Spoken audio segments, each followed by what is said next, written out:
Good morning, good morning, good morning. It's snow day today. Hopefully you guys are enjoying it with your family and you didn't have to get out in this crazy weather. So I wanted to go ahead and start this live video. We've got 5 minutes till 10. So it gives everybody an opportunity to hop on. And please, when you do join live, type live in the comments below so I can say hello to you. And if you are catching it on the replay, type replay, and I'll go back and show you guys some love. But yeah, so Testimony Tuesday today. I'd be lying if I said I wasn't just a teeny bit nervous, just because I haven't done it in so long on Facebook. To me, I feel like it's easier to share my testimony with a group of people so I can see everybody's faces versus just looking at myself in the screen. But I'm going to make this a very, I'm going to try my best to make it a very short live video. But before I jump into Testimony Tuesday, like I said, I'm going to give you guys a few minutes to hop on, say hello, tell me where you're joining me from, tell me about your experience with snow today or experience with ice, or maybe you didn't have anything. Hey, Melissa. Yeah, so this morning, I was not expecting anything to happen. As of yesterday, I was watching the Weather Channel, and there was like a potential for something to happen this morning, but my mom and I, for the last week since we knew that this day was going to happen, we were literally praying for snow. We just want snow.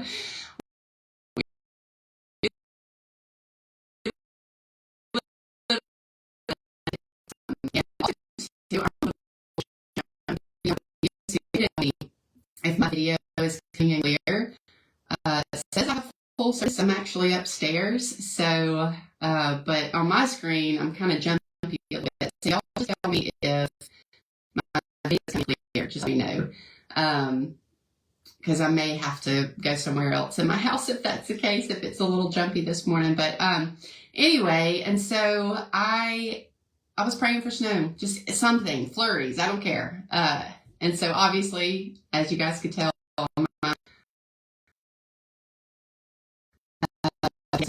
the sun is out now, and it looks like maybe the roads are clearing up. I don't know.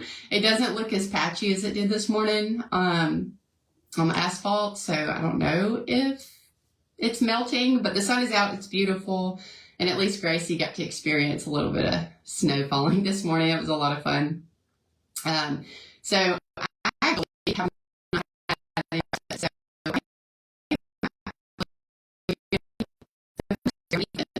so I see some of you are joining, and tell me if video is coming in clear, because on my end I'm still kind of shaky a little bit, not shaky but just jumpy, almost kind of like I have a slow service. But I'm looking at my phone now and it looks like I have full bars, but y'all just let me know in the comments if it's coming in clear or not.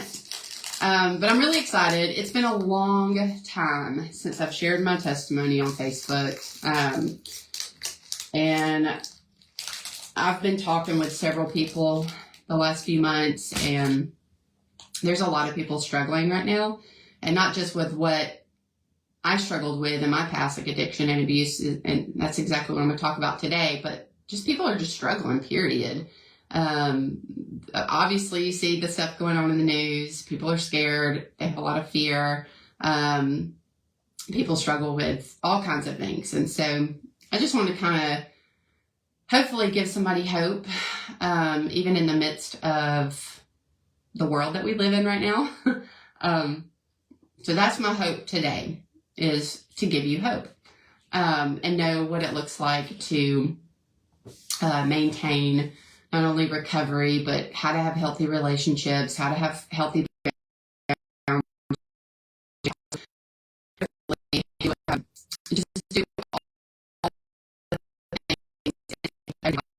things stable and happy, as much as it can be happy. But anyway, thank you guys for hopping on. Super excited, ready to just dive right on in. If you're joining me now, go ahead and hello, tell me where you're joining from. If you're catching this live, type live in the comments below, say hi so I can show you some love. And then if you're catching this video on the replay, type replay. And again, I'll go back and show some love too. So before I get started, I always want to start out with a prayer, because I believe in the power of prayer, but I also know that I can't share my story without Jesus.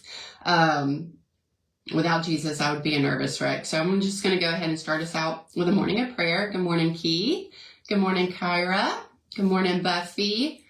See you guys hopping on. All right, let's go ahead and pray, and then we'll get started.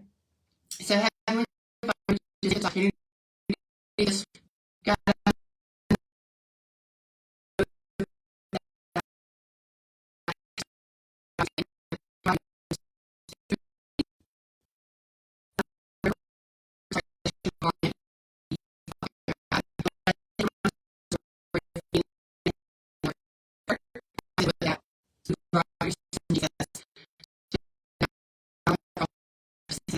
have freedom in you, freedom, and Lord, just a sense of purpose of the future. God, I pray that you have for me today, it is said, be planted in good soil and hearts, Father, that it will produce good fruit. God, we love you. Thank you for today. Keep us safe today in this crazy weather, Father, but also thank you for an opportunity for us to stay home with our families, stay home with our friends, and just enjoy being with each other. Be blessed, be a blessing through this conversation with everybody that's watching, God, in Jesus' name. Amen. All right, let's get started. So, Testimony Tuesday. Man, I'm ready. So, first of all, my name is Farrah Wright. If you are new to my page, I am 37, going on 38 this year in September. I have a daughter named Gracie. She is 2.5 now. She'll be 3 in August. I have a husband who we've been together for 8 May. Yeah, we will be married 8 years in May. So yeah, here's my story. I actually grew up in Birmingham. I was born and raised in Birmingham. Actually, if you're from Birmingham, I was raised in like the Center Point, Pinson, Roebuck area. I had parents. And before I get started, let me go ahead and throw out this disclaimer. Anybody that I get ready to share about that has either hurt me or abused me, let me just go ahead and say I'm not going to mention their names, just for the reason of other people who might be listening, might be watching. I want to honor and respect even the ones that have hurt me or abused me in my past. I have forgiven them. I harbor no resentment, no bitterness, no anger towards any of that, because I made the choice to forgive. So even as I bring this up today, there's nothing in my heart at all that is still there, that is that harbors any kind of bitterness towards them. So he just came on. Diane, hi Diane. So parents growing up, my mom and dad, I have an older brother named Jeremy. He is about 4 years older than me. So he was definitely a big brother. And so we grew up in that town and went to a church called Cathedral of the Cross. Grew up in that church. I honestly, still to this day, can't believe that I actually have the honor and privilege to say that we were under Mark Carroll's teaching. So I look back at those times in my memory, and I think, gosh, it was such an incredible time. I loved our church family. They were phenomenal. Heavily involved in church. I was on the dance team, drama team, and my mom sang in the choir. On the side, we looked like a good family, on the outside, but behind the doors.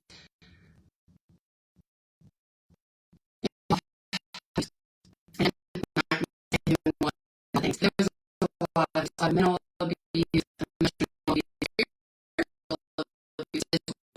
and at times sexual. And nobody knew it because on the outside things looked normal. You know, we're in the church directory, all the things. And so growing up was hard. Although church was fantastic, I loved our church family. There was a lot of hurt going on behind closed doors. And I actually started going to the private school at Cathedral for 6th, 7th, and 8th grade, I believe. And I was already experiencing a lot of, how would you describe that? Rejection issues. Let's just put it that way. I was internally struggling. And of course, when you're in 6th, 7th, and 8th grade, you don't know how to process that. And then on top of that, you're in middle school at a private school. You don't want to see anything. I was already living at that age a secret life, even though at that age I didn't know I was living a secret life. I just didn't want to tell everybody what was going on behind closed doors. And so with that caused me to be very introverted. I didn't really talk to anybody. I couldn't make friends easily. So there was also another layer of rejection with my classmates and even the people that I grew up in church with. Hey, Larry, good to see you. So my classmates kind of bullied me in a way. At least that was my perspective. So I was bullied, even with the people that I grew up in church with. My friends, my classmates, began to kind of bully me, in the sense that I was struggling so much with insecurities already. And I can actually remember as of yesterday, like it was yesterday, we were doing some kind of game, and like one was that, you could pick your teams, and nobody wanted to pick me because I was smart enough. I didn't know the answers. I couldn't get any answers right. So I was always picked last to go in this, game group or whatever. So it was just another added layer of rejection. So I was already dealing with rejection at home, and now I'm dealing with rejection at school. And it was just a lot for me to handle.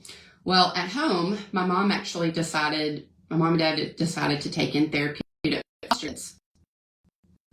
Therapeutic ones who have been raped, been in gangs, things like that. And there was one in particular, I'm not going to mention any names, but there was a foster brother of mine who sexually abused me for probably, I would probably say about 3 or 4 months, maybe even longer. And I think I was around 10 or 11 years old when it happened. So it was just, I'm smiling. I'm not smiling because of the situation. It's just crazy to think back of all this stuff that I went through. But anyway, so that was going on, being bullied at school, behind closed doors. Family was going through abuse, and my mom had gotten to a place where she just had enough. So she stopped taking in therapeutic foster kids. That guy went away. And I remember telling my mom about it. It took me a while to tell her about it, but I finally told her. And she was just broken. She felt like it was her fault, that she didn't protect me and like all the things. And so, long story short, my parents ended up going through a divorce. I was 13 or 14 years old when they went through a divorce. And again, nobody knew about it. And the ones that did know, we were kind of like,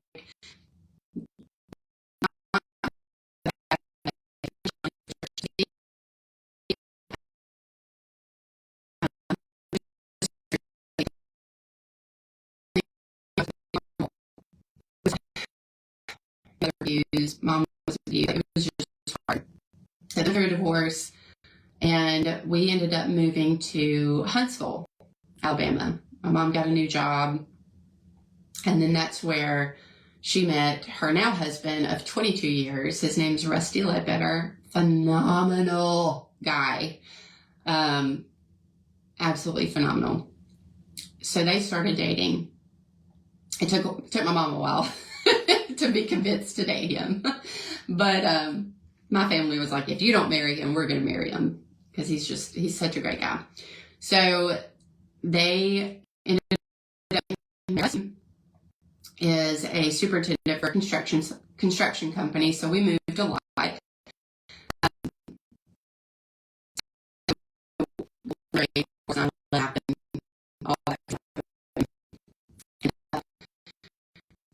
We was kind of hanging out in a crowd already out there. Riding the school bus and doing things that I shouldn't be doing.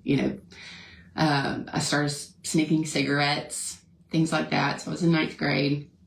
Started smoking cigarettes then. Here and there, not instantly, obviously, but and so I was already starting to hang out with the wrong crowd. So Rusty ended up getting a job with another construction company that caused us to move to Lufkin, Texas.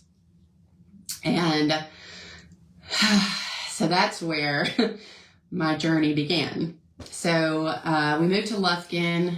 Can't remember what year that was, maybe 2004, 2005.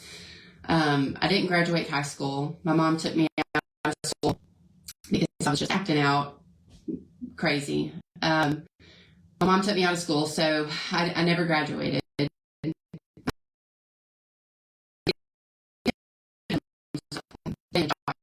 At Hollywood Video, a guy there that I met, and long story short, I moved in with him. I ran away from home. Didn't tell my parents where I was going, and just ran away. Moved in with him, and that's where my drug addiction began. It started out with mushrooms, any type of back then I liked hallucinations, like mushrooms. I guess you can hallucinate. No, I guess you can hallucinate from them. But I wanted to escape reality. I wanted to get out of the reality that I was living. So I started with mushrooms.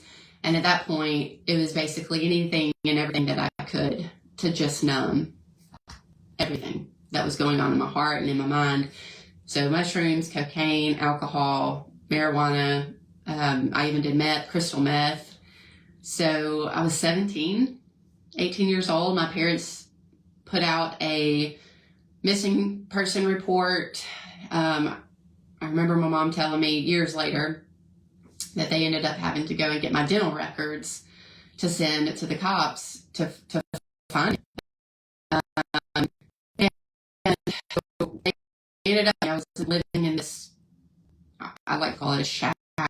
And Rusty found me, and at that time I was still 17, almost 18. So legally I still had to go back home. So I went back home until I turned 18. And at that point, my whole family was involved. They were trying to get me to stay there and to think about the decisions I was making, all the things. But in my mind, I was already set to leave, to run. And so I did. The day I turned 18, I went back to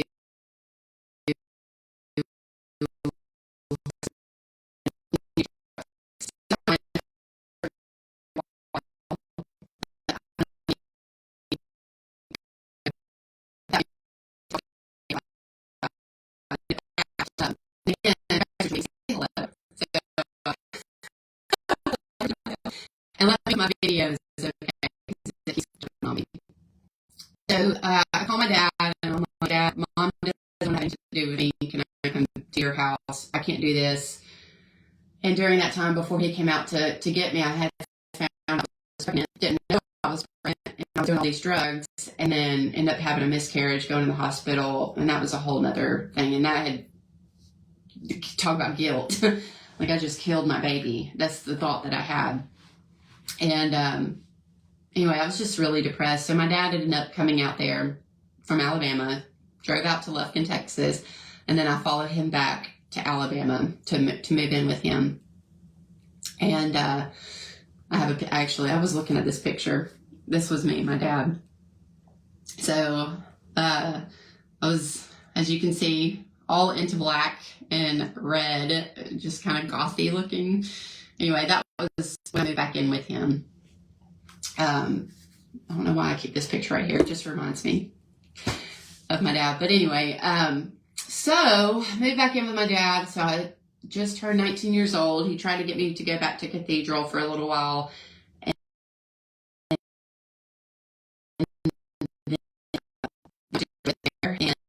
he's a lot older. He's not 8 years older than me. I'm not mentioning any names. But of course, my dad ended up catching me trying to smoke crack in my bedroom, in his bedroom, my bedroom, and he busted down the door, and we got into a really big fight. Cops were called, all the things, and then he was like, I can't deal with you anymore. So he called my mom, and my mom's like, well, she's your problem now, so I don't want her back either. So I stayed for maybe a few days, and I called that guy that I met at church, and I left my dad and moved in with him. And at that time, this guy that I was with was a drug dealer. So not a good situation.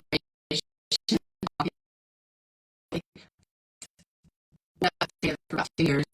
And actually ended up getting married. So I was married at 19 or 20. We ended up wanting to move. So moving to Panama City.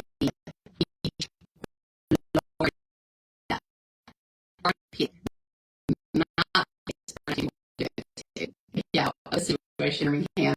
So we moved down to Panama City. We were homeless. We didn't have anywhere to live. So we tried to get a job at a hotel. So that way you could live at the hotel. And we're maybe there for a week. Ended up having a party in our hotel room, and then the hotel fired us. And so then we became truly homeless, living in my car. I got a job at Hooters during the day so that I could actually use their shower there and eat some free food. So I worked at Hooters during the day, and then my husband said, well, why don't you start dancing at night so we can have more money? So I did. So I started dancing. It just is what it is. I'm sharing my story, y'all. But so I did that for a little while. And all the money that I made went to drugs and partying. So we didn't save it. We were still living in my car, doing all the things, partying and drugs, and you name it, we did it. So that lifestyle doesn't normally last very long. So we decided to pack up, especially after the cop knocked on our car door window telling us that we needed to get out of the Walmart parking lot and go somewhere else. We're like, okay, this isn't going to work. So we moved back to Birmingham and moved in with his parents in Pell City, who were alcoholics. So not the best situation either. So we moved back to Birmingham and ended up renting a house. I got a job, actually had 2 jobs, and I was trying to do better. You know, I had stopped doing drugs, but Jesus was nowhere in our relationship at all, like nowhere near. But in my mind, I thought I was doing good because I got 2 jobs and we got a house, but Jesus was nowhere in our relationship. So all of this stuff in my heart was still there. All the rejection, insecurities, fear, doubt, shame, guilt, you name it, all of that was still going on. And so long story short, I found my husband with another woman. So I was like, that's it. I'm done. So I called my mom because my dad didn't want to have anything to do with me. And I hadn't heard from my mom in a long time. So I called my mom and tell her, well, Dad doesn't want me. So can I move back in with you? So she came, because for my mom, it was always enabling, you know, in the sense of protecting. She wanted to keep me safe. She wanted to protect me. And she felt like it was her responsibility to do that. So she drove wherever she was at. I don't know if they were still in Lufkin or something. I think they were in a new city in Texas, Abilene, or at least getting ready to move to Abilene. So she came out to Birmingham to get me. I divorced my husband within 6 months after I left him. And I did good for a little bit. We were in Abilene, Texas with my mom and Rusty. I had 3 jobs. I had a job at Petco, I think, or PetSmart, a funeral home, and working at some kind of warehouse. So I had 3 jobs, and I was saving all my money. Got involved in a little bit of church out there. We were only there, I think, for like 3 or 4 months until Rusty got a call for another job to move to. So for a little bit, I was doing good. I was starting to get stable. I had saved up some money. And then they got the call to move to Colorado. So we moved to Colorado. Hey, Mary. Good to see you on here. Yeah, if you guys are watching, go ahead and say hello. And tag some people who need to hear this story too on here, if you know somebody. So we go to Colorado in 2007. So it was the weekend of my 21st birthday, literally. And I'm with my mom and Rusty again. And we're in Colorado, I think in Fort Collins or Loveland. Can't remember which one we were in. Anyway, I think it was Loveland. So weekend of my 21st birthday. And again, was doing good. I think my mom at that time decided to like take me to go see a psychologist or some kind of counselor. And cause I was really struggling with depression. I mean, bad. So I think I ended up going to see a psychologist, and they diagnosed me with bipolar depression. So put me on medication for that. Lamictal, I believe, or Abilify. I don't know. Put me on medication. That didn't help at all. Did not help at all. And in my opinion, without Jesus, I mean, Jesus is the only one that can help, honestly. I mean, I'm all for psychiatrists, psychologists, but without Jesus on top of that or in the midst of that, it's just, you're just numbing something and you're not fixing it. So I was still depressed, tried to go get a job, went to the mall, and all this time in the back of my mind, I am planning my escape route. So I got to the mall, met a guy there, and head over heels, of course. And then I leave. I move in with him. And from this point on in my testimony, I'm going to give you bullet points, because for the next, from 2007 until 2014, there was so much that happened in that time frame that I'm not going to have time to share that with you today. And quite frankly, I don't want to, because my past is my past. We all have a past. Your past may be different than my past, but we all have things in our life that have happened and if you're like me, you've had so much that happened in your life, I don't have time to share it. As a matter of fact, one day you guys will read it in a book. So I'm just going to share some bullet points with y'all from this point on. But what I really want to focus on today is where my life is at now. So from 2007, let me go ahead and tell you this. Moved in with that guy. He was in the Navy. He was never there. I ended up going to a bar, drinking during the day, met another guy, which I can share his name on here because nobody knows him. His name's Dan Roscoe. Met him. And that was crazy. Okay. So I left John, moved in with him.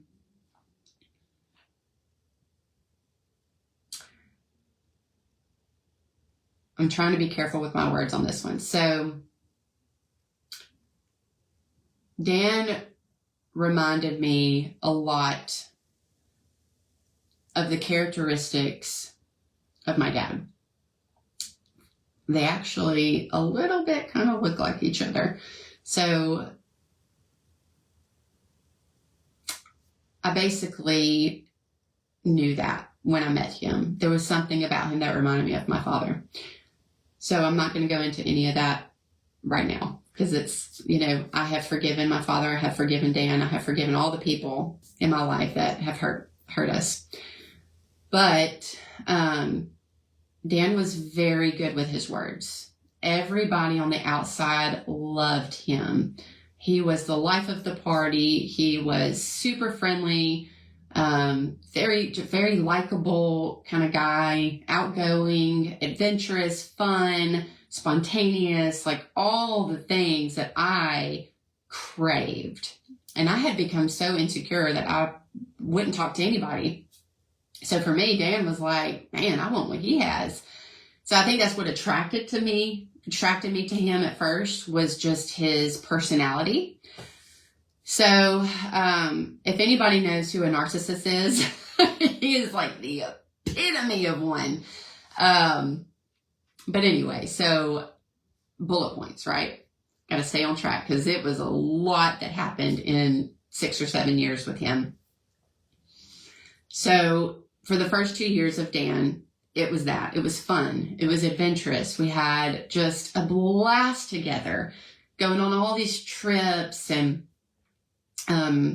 he was on disability from being in the military, which he was in the military, but he basically took advantage of the government and lied so that he could get 100% disability. Didn't know that at the time, because I was in denial. Didn't want to believe it. Thought he really was like in the military. I mean, he was in, but he was honorably discharged, or dishonorably discharged. Anyway, so yeah, first 2 years was great, and then we decided to get married. Or well, let me retract that. We decided to go to Las Vegas for a weekend trip or a week trip.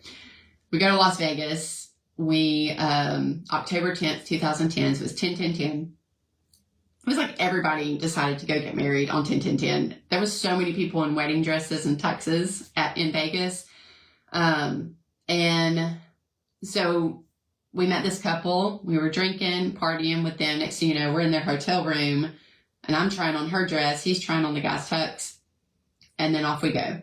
I mean, literally the perfect drunk wedding Vegas trip.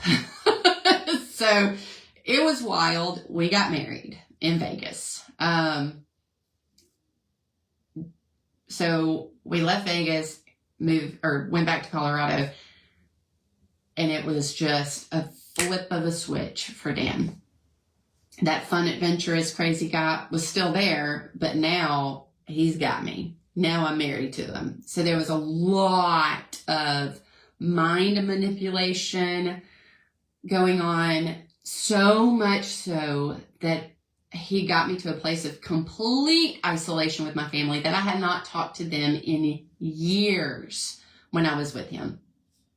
And couldn't have any friends. If I did have friends, they would have to be his friends. I mean, it got to the point where there was so much control, so much brainwashing, so much manipulation that I didn't even know who I was anymore. I had become completely numb, 100% numb. And then that's when the abuse started. Started out verbal. Nobody will get you the way I get you. Like that kind of manipulation to now verbal abuse. You're this, you're that. I'm not even going to go into all of it. And then it led into physical abuse. And a lot of it was when he was drinking. Every time he would drink or do drugs or anything, it was the worst fights that you can imagine. Went to the hospital several times with a concussion, blacked out. He had pulled a knife out on me. Thought I was going to die. Thank God I had somebody intervene and get me out of that situation for that time being. But it was just crazy stuff. But what's even crazier is if you've ever gone through a relationship like this, where you left them and then went back, left them, went back, that's exactly what I did. I would leave Dan and I would get away from Dan for a while, and then I'd go right back to him. He would cry and say that he's sorry and like all the things. And you just never think that you're ever going to be in a situation like that. Ever. I mean, you hear stories on Lifetime movies, you hear other people's testimonies, and you think, that'll never be me. I will never be in a relationship like that. And then it happens, and then you literally feel for the other people because you can't get out of it. You can't get out of it. Even if you want to get out of it, you can't. I mean, it's such a mind game and a mind trap that it's so difficult, so difficult to get out. because that brainwash goes on for so long that you honestly believe nobody ever wants you but that person. They're the only ones that care about you. They're the only ones. So you literally feel like you have absolutely no one. And that's how I felt for years. And in 2011, I ended up getting pulled over, got a ticket, went to jail. And I went to jail the first time, was in there for 121 days. That was an experience. But even while I was there, good news on that is I got my GED. I studied for my GED and I got it. Got my GED in jail. They put the cap and gown on and everything under my orange jumpsuit. And anyway, and so was in there for 121 days. My mom at that point did not trust me, but she was trying her best because I wanted change, but I was scared of change. I wanted a different life, but I was scared of not just failure, but I was even scared of succeeding because I had gotten so used to being a person like right here instead of a person right here. I didn't believe I could get there. But I tried to tell my mom, I think I'm ready. So she tried to get me to go to like a recovery program that was faith-based. Can't remember. I think it was Mercy Me Ministries or something like that while I was in jail. And I do remember that. But then the next thing I know, Dan shows up for a visitation and wants to see me. And I go up there and I look at him and he's got tears rolling down his eyes.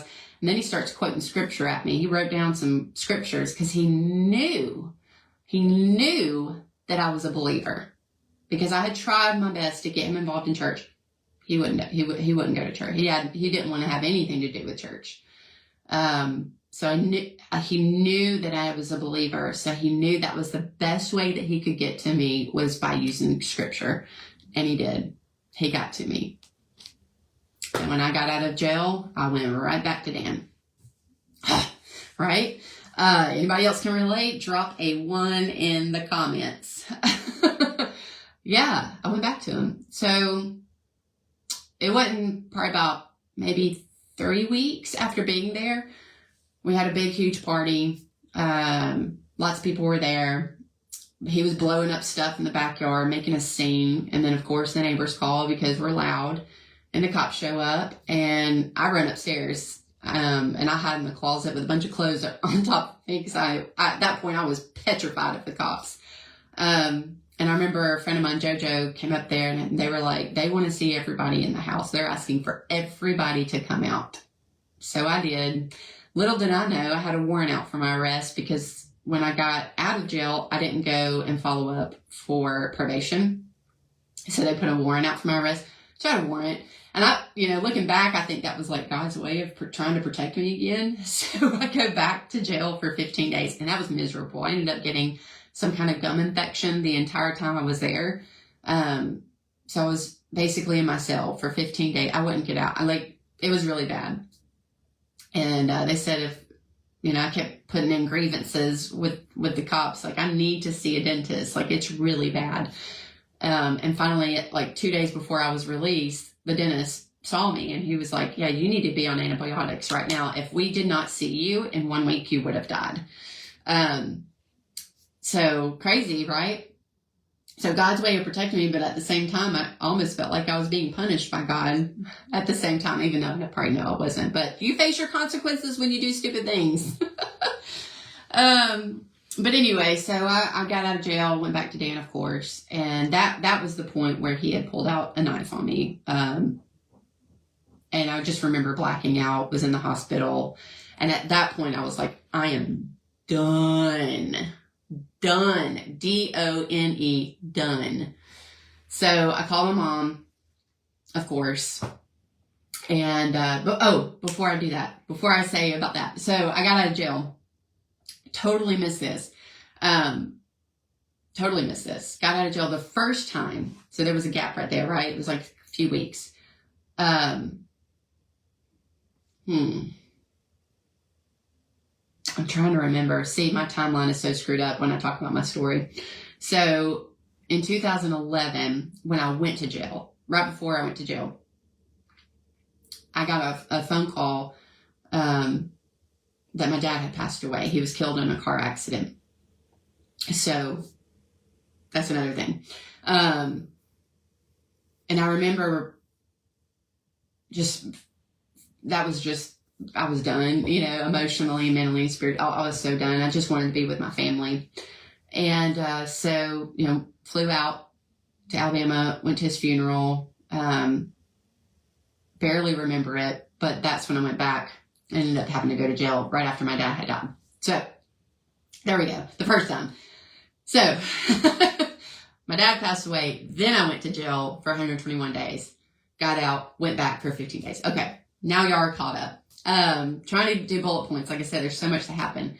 So second time I got out of jail, that was the knife, went through that, was done. And so I called my mom, and then they were living in Jensen Beach, Florida at the time. So I moved to Jensen Beach, Florida, went to school, tried to join the military because I, ironically enough, actually loved jail.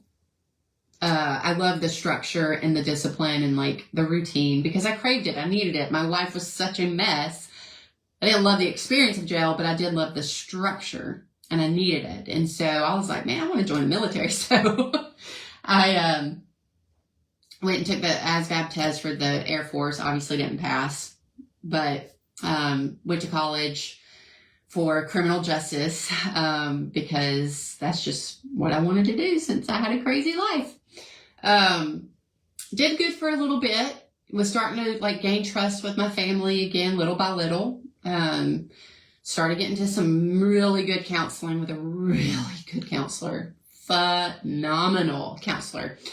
Went to church, started going, so doing all the things, but still living a secret life. I started smoking weed at school, met somebody there who had it. So even though I was doing all these good things, hey Sherry, good to see you on here. Even though I was doing all these good things, I was living a double life.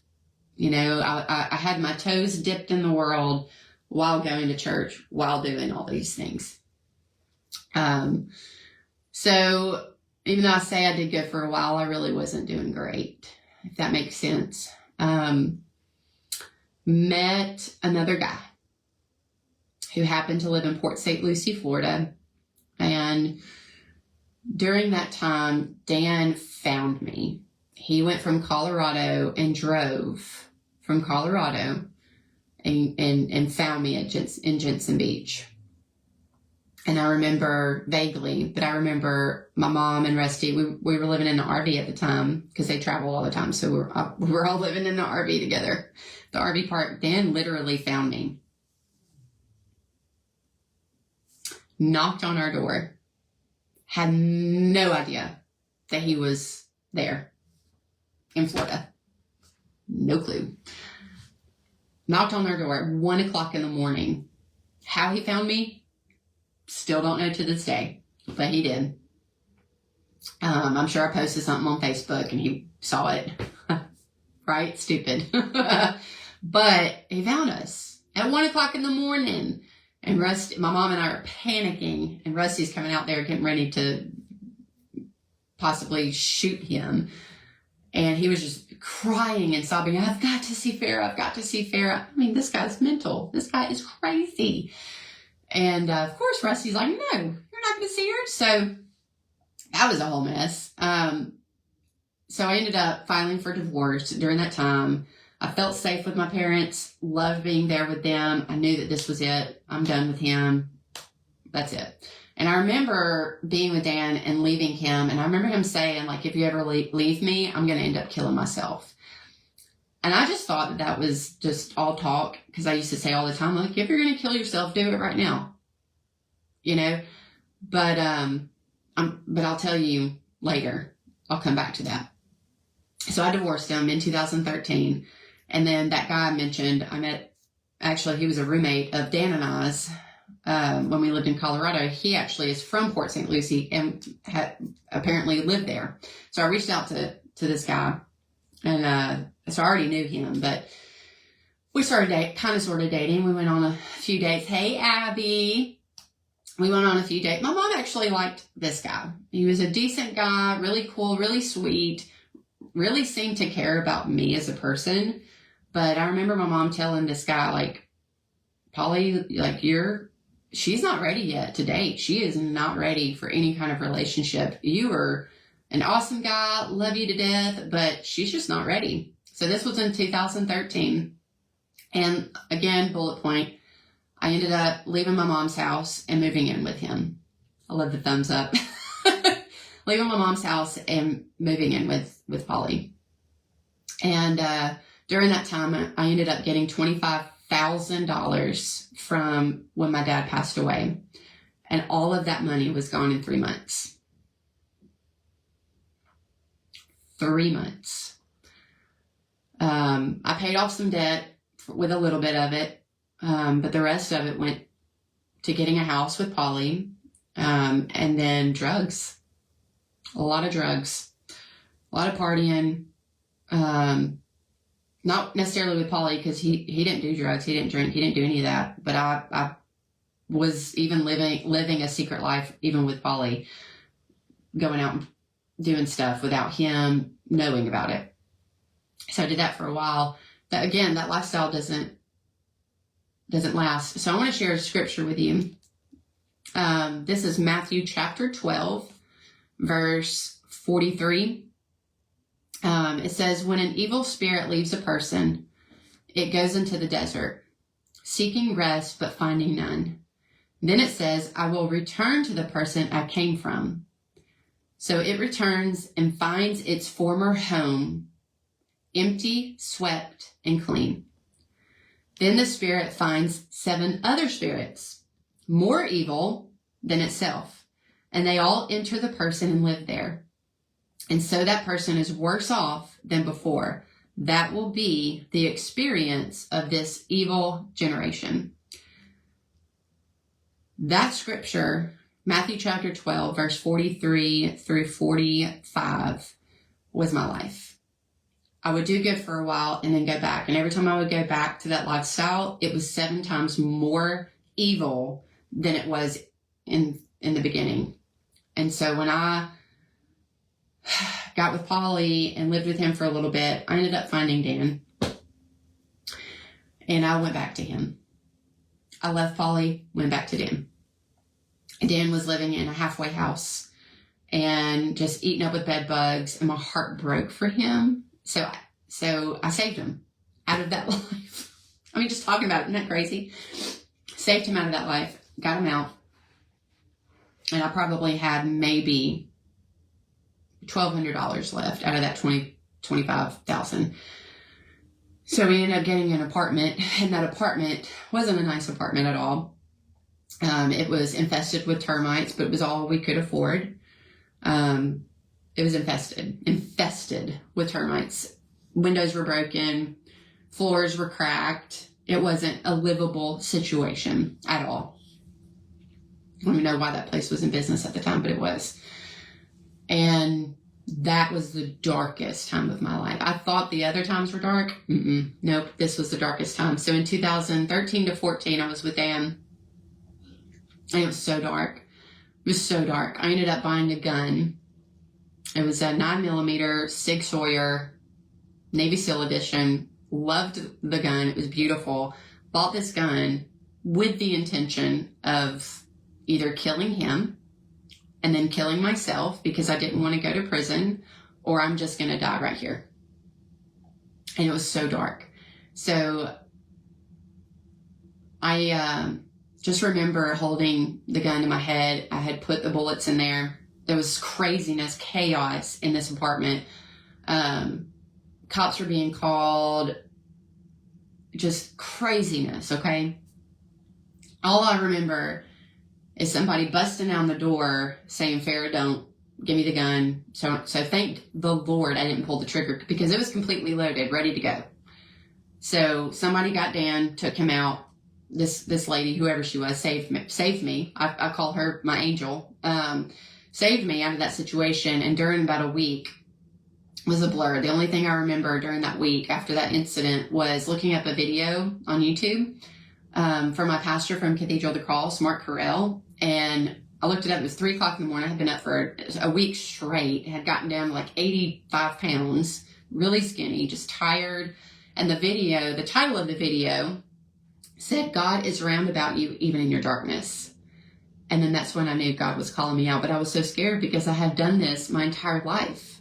I would do good and then go back, do good, then go back, do good, then go back. And it was just everything in me to try to reach out back to my mom and send her a message on Facebook and say, I know you've heard this 1,000,001 times, but I literally am about to kill myself.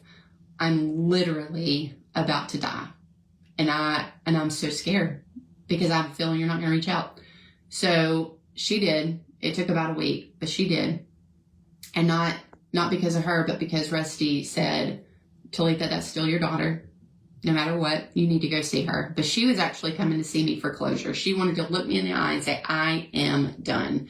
But when she got there and looked at my surroundings, looked at the environment that I was living in, heard by my neighbor that Dan almost threw me out the window, second floor window, and heard the craziness that happened, her heart just broke. And Rusty's like, we got to get her out of this situation. So I left everything behind, all my clothes, everything. The only thing I took with me was an empty suitcase, my toothbrush, and my dad's ashes. And that was it. I left everything behind because I was ready. I was so ready. And I knew I couldn't convince my parents that I was ready because I knew they didn't believe me. They didn't trust me. None of that. They just knew they had to get me out of the situation. So Mom's like, Farrah, if you want help, you're going to have to get help yourself. I'm not doing it for you. So she handed me the phone and she's like, you can call the Foundry Ministries. And so I did. I called and they said they could have a bed ready in 4 days. And by golly, boom, we booked it. So we were in Florida. It was a 14-hour drive, but we made it there. I mean, I literally got out of the car and ran straight to the door. My mom thought I got out and ran away, but I didn't. I ran straight to the door. I was so ready for change. I was so ready for change. So ready, just ready. Walked in the door and I immediately knew that this is exactly where I needed to be. There was things on the wall that said, your worth. You know, it had the word worth on it. You're worthy. Like, just, I had such a peace when I walked into that building. Such a peace. So that began my journey of my past to now my present. So I'm going to put my Bible away and get something to drink. That was a lot. Whew, Jesus. Okay. Thank you for helping me.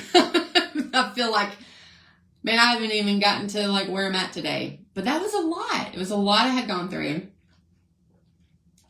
But I'm ready to get to where I'm at today. So let's go ahead and dive on into that because I'm going to be short, sweet, and simple with you guys. But the Foundry Ministries changed my life. If it wasn't for that place, I wouldn't be here today. But also at the same time, my mindset was ready. I was ready. My heart was ready. My mind was ready. I knew I was ready. So I feel like you can make any recovery center work. Any of them. If you're ready. You got to be ready. So but I was ready. And I was just really thankful. Hey, Faith. I was really thankful that I was at the Foundry, though, because it was faith-based. And they have counselors there full-time that you can go see throughout the week. They have work therapy. To get you back to having a structured life. You're getting church basically 2 days a week on Sundays and Thursday nights. You're in these classes. You're constantly being fed spiritually, constantly being encouraged. They are filling you back up from the lies that you believed about yourself for years, that you're worthless, that you're never going to amount to anything. No, they combat that to say, no, you are worthy to be loved. You are everything that the Lord created you to be and more. So everything that I have believed to be true, is now being replaced with what is absolutely true about myself, that I am a child of God, that I'm adopted as God's child. I'm seated with Christ in the heavenly realms. All of those things just became so real to me. And I'm so thankful. So shout out to my Foundry girls that were in the program. Shout out to all the Foundry girls. I love you. I will always love you. I love the staff. I love every single thing about that place. It's incredible. That place is anointed by God. So that was a year long. During that time, God gave me a word called remnant. It came across my mind one day. Couldn't get rid of it. I saw it literally everywhere. And I knew that was God speaking to me, because it was confirmation after confirmation after confirmation after confirmation. And in Romans chapter 11, verse 5, it says, "So too at this present time, there is a remnant chosen by grace." God gave me that scripture. He gave me that word in a place where I could hear his voice for the very first time. Hear his voice. And I'm so thankful for that. I got to share my testimony. I was asked to share my story at an event called Hearts of Hope. And I remember a lady, it was my very first time sharing my story, and it was like 650 people there plus. But this lady who invested in me about public speaking, about sharing my story, and how important it is to do all these things. She gave me a list of things to focus on. She said, "Your greatest gift is accompanied by your greatest fear." So what you fear, which is public speaking, sharing your story with other people, is actually going to be your greatest gift. Didn't make sense at the time until later. Because I was petrified to get up and speak in front of a bunch of people. But my mom gave me a bracelet right before I walked on stage, and the bracelet said, "A journey begins with a single step." Like all these things that were going on, I knew that it was the Lord bringing these people into my life for just that season, to grow me, to change me, to shape me, to mold me, to purify me, to refine me, all the things that the Lord was doing in my heart and in my mind. And God was just doing this amazing work, being free from guilt, free from shame, free from pride, free from anger, free from guilt. Like all this stuff was just coming out, and all this stuff was being filled back in. And I finally got to experience what the joy of the Lord looks like and feels like. But they warn you. They give you all these tools, and they say, all right, you're getting ready to graduate the Foundry. You're going to face some hard stuff. You need to take these tools and you need to apply them, because this has been such a bubble for 12 months. It was so safe and secure, full of love, joy, peace, patience, kindness, gentleness, faithfulness. But the moment you get back in the world, it's not going to be like that. So you need to take these tools. So I took that to heart, and I still practice those tools today, even though it's 10 years ago. But after I graduated the Foundry, I met my now husband of 8 years in May, 9 years together. His name is Dale. Love him. Love his family. And I remember when we first started dating, the very first date he took me on was to go to church. He wanted me to go to church. And that's when I knew he was the one. I knew right then and there. I was like, yep. First guy who has ever invited me to go to church. And I got to meet his family, and they'll probably be watching this video. And they're just amazing. Like, absolutely amazing people. So met Dale. We got married kind of quickly, I guess, like within the first year of us dating. And I made some poor decisions after the Foundry that I'm not proud of. The first year out of recovery is the hardest. Maybe even 2 years. Maybe even 3 years. But that first year out of recovery will be the hardest. You're going to go through test after test after test. I did get high a few times. With marijuana at my old job. Not proud of it. But I do remember sitting there trying to come down from this high and just talking with the Lord, like, pleading with him, like, I am so sorry. I failed you.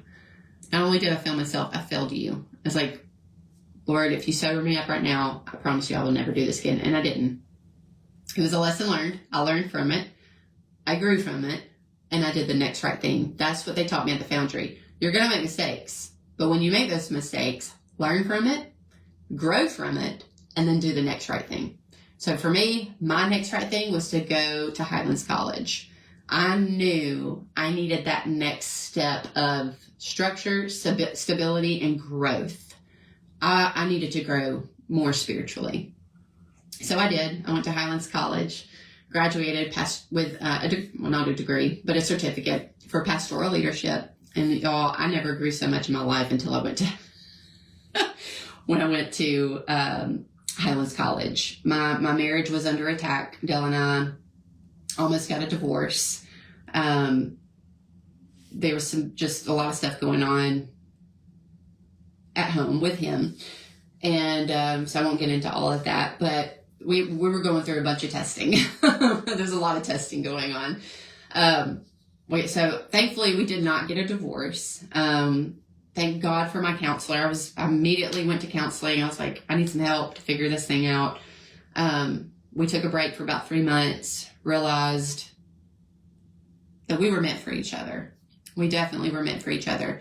And I knew it was just an attack of the enemy. The enemy hates relationships, especially relationships that are married couples who love the Lord. He hates it. And so knowing what spiritual warfare is has helped open my eyes to seeing what those attacks are and how to overcome those attacks. I'm not saying that everything that you experience in life is an attack from an enemy, but you need to recognize what is and what isn't. Like if you run out of gas going down the road, you can't get mad at Satan. You got to get mad at yourself for not putting gas in your car. You know what I mean? Like those kind of things. I'm like, that's probably not an attack from the enemy. But God absolutely uses circumstances to help grow our character, to become more like Jesus. So there's things in our lives that he allows to happen for the benefit of his glory, number one, but number two, to help grow us, change us, to be more like him, to help grow our character, to be more like him. So I knew that. So I remember telling Dale, like, I'm going to fight. I'm going to fight for our marriage. I'm going to do everything we can. So we did. We went through counseling together. We went through a small group called Freedom through Church of the Highlands. And God was healing his heart, my heart, all the things. And then it's better now than it has ever been in all of our relationship, obviously. But I'm very thankful we didn't give up on each other. Thankful we have family members who have prayed for us. So, but it was a lot. It was a lot of testing those first few years. A lot of mistakes I've learned, things that I've grown from. So, and if you haven't found a counselor, go get you one, especially one that is faith-based. I don't know where I would be if I didn't have counseling for the last 10 years. And I still go to counseling. Like, I totally believe in counseling, 100%. Even if things are going so great in your life, it's still good to go get some counseling because they can see things. They can pull some things out of you that you never would have thought was inside. Things that you can't see within yourself, they can help you with that. And so I totally believe in counseling. Obviously believe in going to church. So, but how I have maintained my sobriety, number one, but number two, how I maintained my life is having healthy boundaries, recognizing, number one, who I can hang out with, who I can't hang out with. What does their lifestyle look like? What are they posting on Facebook? I used to be that person that would post, just a bunch of selfies and I thought was cute and all this kind of stuff. And I'll be like, I was just immature. I was very immature. Christian, I was an immature person because when you go through a lot of trauma and when you go through a lot of hurt mentally, your brain blocks off from that point. So like for me, when I went to the Foundry, even though I was 28, my mentality was an 18-year-old, if that makes sense. Because that trauma happened at such an early age that my brain stopped there. Didn't stop growing, but the trauma causes,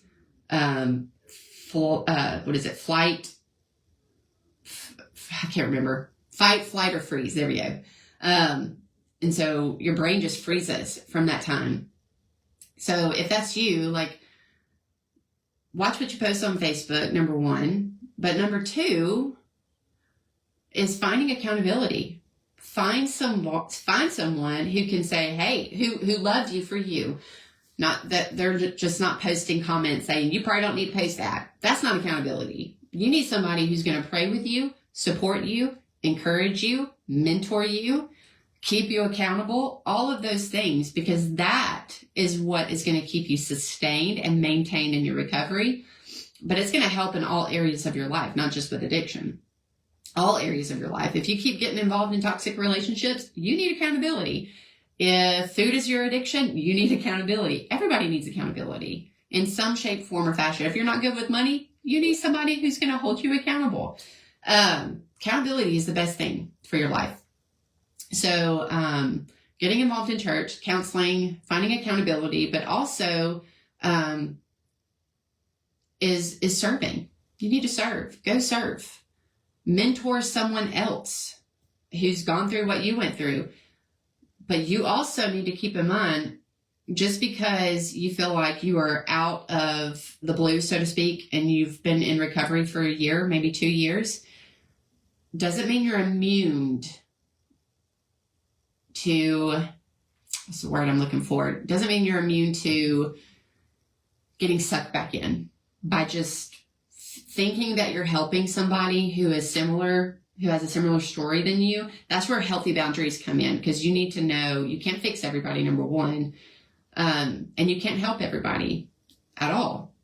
You can plant seeds, and that's it. And that's my hope today, is that I'm planting seeds. I know I can't fix you. I can't fix everybody. That's not my job. That's the Holy Spirit's job. That's Jesus's job. My job as a Christian, as a fellow addict, a fellow victim of abuse, is to plant seeds of hope. And so my hope today is that everything that you've heard, seeds are being planted. Hopefully you'll reach out and ask questions. I'll be more than happy to, but I can't fix you and I can't help you, but I can help you in the sense that leading you to counseling. Hey, here's some resources. If you need to find a church, here's a good church for you to get involved in. Church, accountability, and serving. Those are the three biggest things that has helped me tremendously, is staying involved in church, not just going on a Sunday, but actually getting involved, going to Sunday school, getting involved in choir, getting involved in whatever the church has to offer, small groups, whatever, but getting involved, because that also keeps you accountable to other people. And if you're like me in the past and you had to work on a Sunday or whatever, there's other ways that you can get involved in church. There's also other opportunities you can go and serve somewhere. So just, if you need resources, I'll be happy to help you with resources. But my prayer today is that you gain nothing. If you didn't learn nothing at all, you learned that you can't do life without Jesus. He is our hope. He is our sustainer. He is our comforter. He is our restoration in life in general. My family, oh my word, we have never been as close as we are today because of my walk with the Lord and the fact that I have changed over the last 10 years and have developed that trust. It took a long time to develop that trust, even after recovery. It took a long time, but I knew in the back of my mind that I had to do my part. If I did my part, God's going to do the rest. And he did. I did my part. I stayed focused. I learned from my mistakes. I grew from my mistakes. I did the next right thing. I became an open book with my family, like completely open book. No more lying, no more secret lives, no more any of that. Completely open book. Because that is what helped gain the trust back with my family. And of course, now I have a beautiful daughter. And of course, we named her Gracie because of God's grace in our life. It's just amazing. So before I end, if you're watching this live, or even if you're watching it on the replay, if you don't know who Jesus is, I ask you right now to pause. We're not promised tomorrow. Our world is getting darker by the day, but Jesus's light is getting brighter by the day. And I've got this word remnant tattooed on my arm for a reason. that you're chosen by grace on things that you don't deserve for today, for this generation, for a purpose, to bring God glory, number one, but to give hope to others. But in order to do that, sometimes we have to walk a journey. Sometimes we have to go through pain. Sometimes we have to suffer. But it's in order to give someone else hope. So my prayer for you today is, you don't know who Jesus is, that you ask him into your heart today. And it's a really easy prayer. You just say, Jesus, I'm a sinner. I've done some things I'm not proud of. But I know that your son died on the cross for my sins. And I ask that you come into my heart. And that's as easy as me saying it right there. Just come into my heart today. And if you did say that prayer, I invite you to send me a private message. I want to pray with you and encourage you and hopefully give you some resources. But if you find this live video too long, I understand. But if you find value in it, and you know somebody else who needs to hear this, please share this video. Please share it with them. Maybe not post it on their wall. I know when they're living in that lifestyle like I did, it's hard to hear encouragement from other people because of shame and guilt. So send it to them privately, whatever. Or if you know somebody, tell them to send me a message. I'll be happy to talk with them. But hopefully you gained some hope today. Hopefully you got some encouragement. Thank you guys for listening to my story. Hopefully I won't have to do this for quite some time again because I don't like doing Facebook Live for this long. But anyway, I'm done. Y'all be blessed. Be a blessing today, and spend some time with family. Family means everything. Forgive those who have hurt you, and invite Jesus on the journey.